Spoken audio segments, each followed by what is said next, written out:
The latest next on a fiery disaster unfolding in Sao Paulo, Brazil this morning. A 26-floor tower is now a smoldering mountain of debris. It collapsed in flames earlier today.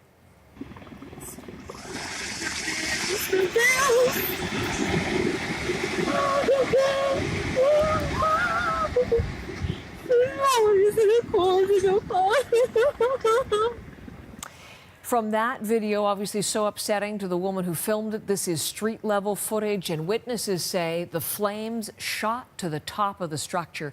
Firefighters fear victims were trapped on the higher floor. Now, this man says he ran inside and banged on his neighbor's door to get them out. Eu desse andar, bati em cada porta assim, falei fogo, fogo, fogo, e saí correndo. Eu olhei para trás e eu vi gente correndo atrás de mim, então eu disse...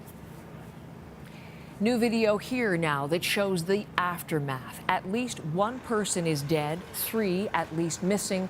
Freelance reporter Sam Cowie in Sao Paulo says that as many as 90 families of squatters had been living inside that abandoned structure.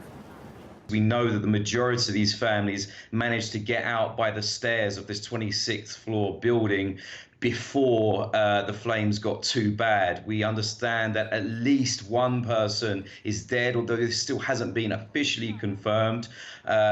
We understand that there's probably about another 4, perhaps 5 people that are missing, but the firefighters haven't officially confirmed this yet. Although it's understood that the majority of the families managed to get out okay.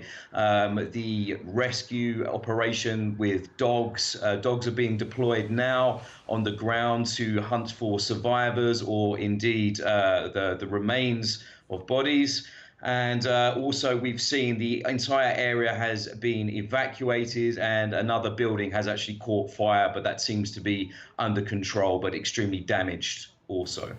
Sam, as we look at these pictures, obviously the fire burned so intensely, and we know, timeline-wise, it was about 90 minutes from the time the fire broke out to the time that building collapsed.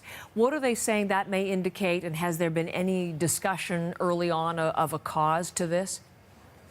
Well, basically, it's this. It was a 26th floor building without working elevators, with extremely precarious electricity, occupied by 90 extremely poor squatting families. The firefighters are saying that in these kind of situations, it's very common the elevator shafts are in fact used to dispose of trash or rubbish, and that they may have become filled up with trash and rubbish. Also, it's very common in these squatted buildings in central Sao Paulo that the rooms are partitioned using hard wood that's been salvaged from the street, chip wood, kind of very, very, very flammable woods, basically. And with the lack of electricity that you have in these places, obviously, often the electricity is taken from the street. It's basically stolen. It's hooked up via wires that from the street, and then perhaps there has been an electrical fire there that's like spread out of control, and everyone's got out of there, but obviously, or tried to get out of there in time, and that's seen as probably the main cause by the head of the military, the head of the military firefighter unit in Sao Paulo that's been speaking to local media right now.